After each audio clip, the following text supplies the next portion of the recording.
Hi, welcome to Kinnick's Corner. I'm Jerry. I'm your host. Well, the Red Sox won yet again last night, 7-3 in 10 innings. They got a grand slam from Jared Duran. Uh, and I was 11 innings. Well, one of the two.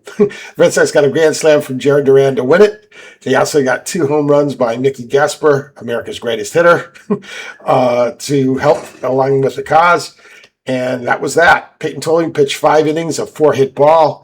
Need him probably to go another inning or so. The Red Sox got great relief pitching once again from a host of relievers led by Guerrero and Miller. Today, Sonny Gray goes for the Sox. Sox lineup will have Nick Sogard over at first base. He'll be substituting for Will Contreras, who's given the night off, at least to start. Sox start the game 5.5 games behind Tampa Bay. 1.5 behind the Yankees. Tampa Bay won today, 3-0 against Detroit. They beat Melton. I was sort of hoping that Melton could give a better effort. Not that it was bad, but it doesn't matter how good an effort he gave when they don't score. Had an argument with Yankee fans today on my line.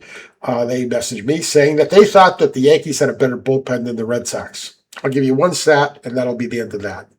Yankee bullpen this year has blown 23 saves. The Red Sox bullpen this year has blown 11. Enough said on that. The Sox have some big roster moves coming up, and I'm not sure where exactly they can go. They plan to bring up Anthony. Look, we know Anthony's going to be brought up. He's a great hitter. He's tearing it up down in the minor leagues. He's ready. If he's healthy, he's good. But I don't know what they're going to do as far as Trevor Story.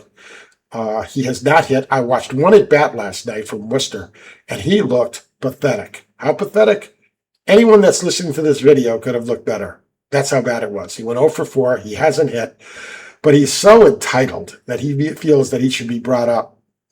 And defensively, really, there's no great shakes there. He might be a shade better than Montecchio or Sogard, but I don't even know if he is at this stage. But offensively, he's way behind. And we don't have time to mess around with him. We really don't. If you can't do it, we're in a race right now, and the race is to at least finish second behind Tampa Bay. If they can do that, they host the series against the Yankees at Fenway. That's a big difference, as we'll see this weekend, playing in Yankee Stadium as opposed to Fenway Park. But they'll have some moves to make. Originally, I thought, well, that'll be easy to send Sigler down, which I think they will. And then what'll they do? Well, I thought it would be Gasper. But how can you send Gasper down right now? He's tearing the cover off the ball. He's had 5 home runs in the last 8 days and multitude of other hits. They've got a real tough decision to make. They'll have some pitching decisions to make. Those will be a lot easier, as Whitlock, I think, could come off the disabled list as early as today. If not today, maybe by this weekend. He's going to throw today. I know that. And if he feels good, we'll see what they do. I wish they'd keep Story down for the entire 20 days that they're allowed to keep him down. And maybe they will. Breslow is a guy that doesn't seem to mind ruffling feathers. He fired the entire coaching staff earlier this year. So I think that would be the thing to do. Yeah, that would give you 10, 11 more days before you'd have to make a decision on him. And maybe it would give him a chance to catch his stroke, if there's a stroke to be caught. Anyway, that's where that is. Yankees play tonight. They play Houston again. It's a tough matchup for the Yanks. They have Pete Lambert going for Houston. He's been very good this year. And Elmer Rodriguez for the Yankees. He hasn't. So we'll have to wait and see. That game goes off at 7:05. It's also on Amazon Prime for those of you that get that. I do as well. But I'm not. Just too much trouble switching from one network to the other, so I'll watch the Red Sox almost entirely. Normally, I could split back and forth between Yes and Nesson. It's one station apart, and really doesn't cause any problem for me to do that.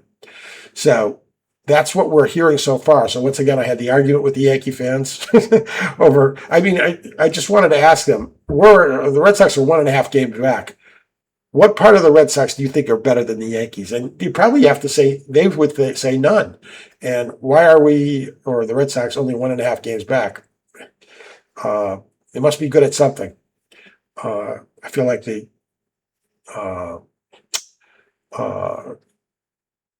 Warden in Shawshank Redemption. They must have told you something.